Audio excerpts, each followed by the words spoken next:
وسلم دائما أبدا على حبيبك خير الخلق كلهم. Alhamdulillah, ya, kita mulai daripada pembacaan kitab Al-Miftah li Babin Nikah yang disusun oleh Al-Allamah Al-Habib Muhammad bin Salim bin Hafidh rahimahullah.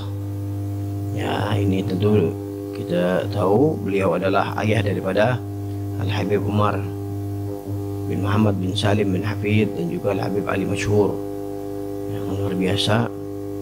Dan beliau diantara Al-Habib Muhammad ini adalah diantara salah satu guru Al-Habib Zain bin Ibrahim Smith, ya, yang ketika Al-Habib Muhammad Hadar meminta bantuan guru untuk mengajar di Baydha, maka Habib Muhammad mengutus Habib Muhammad bin Hafidh ini mengutus Habib Zain, ya, untuk mengajar di Baydha, ya, dan di sana juga Habib Umar bin Hafidh, ya, belajar di Baydha.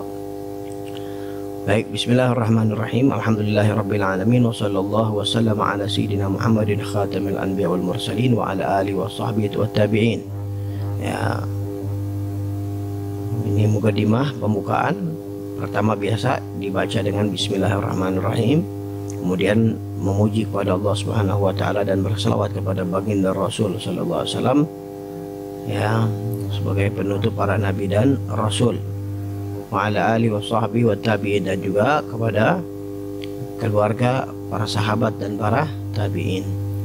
Ba'du, dan setelahnya, faqad sa'alani ba'dhur raghibin, telah meminta kepadaku, ya, sebagian orang-orang yang mempunyai keinginan minal ikhwan as-sadiqin, daripada kawan-kawan yang punya kejujuran, yang mempunyai kejujuran, an ajma'a ma tajibu ma'rifatuhu ala mubashiri aqdin nikah, ya, untuk aku kumpulkan, aku rangkum, ya, apa-apa yang diwajibkan untuk diketahui bagi mereka penyelenggara akad nikah, minal umuri lazimati syar'an, daripada perkara-perkara yang harus, yang mesti diperhatikan secara syariat, secara agama, ala mazhab Imam Syafi'i, ya, dengan jalan mazhab Imam Syafi'i radhiyallahu anhu. Fa ajabtu ila dzalik, maka aku penuhi panggilan itu, wa katabtu hadhil warakat, maka aku tulis di kertas lembaran-lembaran ini, wa samaituha, dan aku namakan Al-Miftah li Babin Nikah, kitab Miftah di dalam bab nikah.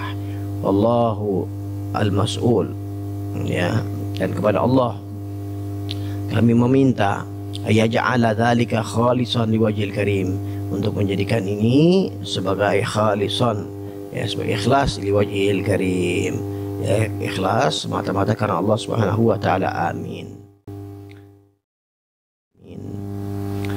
Dan kita masuk ke dalam pembahasan makna nikah syar'an lughatan wa syar'an, arti nikah menurut bahasa dan menurut syariat.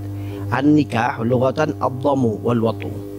Nikah itu menurut bahasa adalah ad-dhamm, ya, ad-dhamm itu adalah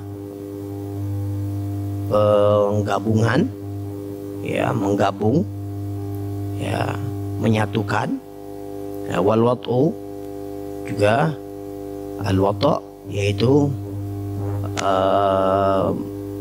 penginjak, diinjak, penginjakan, atau al-wata itu adalah yang dipijak, ya, pijakan, ya. Wa syar'an, menurut syariat, aqdun yatadammanu ibaha, aqdun satu akad, yatadammanu, dengan akad ini yatadammanu tercakup di dalamnya ibahata wat'in, diperbolehkan untuk berjima, bilafdhin nikah, dengan lafaz nikah, aw tazwij, atau dengan lafaz tazwij, aw tarjamatihi, atau dengan terjemahnya. Jadi satu akad, dengan akad itu maka tercakup di dalam akad itu diperbolehkan untuk berjima. Dengan apa lafaz itu? Bilafaz, dengan lafaz nikah, tazwij, ya, atau terjemahannya. Ya, jadi kalau yang namanya pernikahan udah dua lafaz itu aja atau terjemahannya. Ya, zawajituka atau ankahtuka, atau terjemahannya aku nikahkan kau, aku kawinkan kau. Nah, ya. Tapi kalau kata-katanya itu selain itu, misalnya aku jadikan kau pendamping anakku fulana, aku jadikan kau sebagai kawan rumah tangga untuk berumah tangga, tidak bisa. Ya, harus dengan lafaz yang itu. Karena memang ya dalam pernikahan itu kita membolehkannya wastahlaltum furujahunna bikalimatillah. Kalian menghalalkan untuk berjima dengannya dengan kalimatullah, dengan firman Allah. Apa yang ada dalam firman Allah Subhanahu wa taala? Yang ada dalam firman Allah dua lafaz itu. Fankihu ma tabalakum minan nisa, berarti lafaz satu lafaz nikah. Nah, kemudian wa idza qadha minhum zaidan wa taran zawajnaka, zawaj. Nah, itu dia lafaz yang ada dalam Al-Qur'an. Jadi nikah dan zawaj. Nah, atau terjemahannya itu juga diperbolehkan.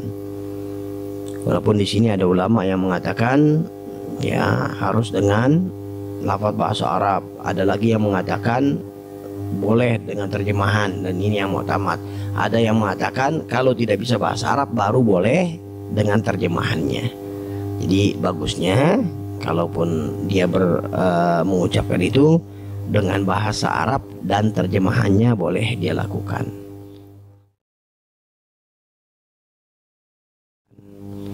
Baik, kemudian wa arkanun nikah. Sekarang masuk ke dalam pembahasan arkanun nikah.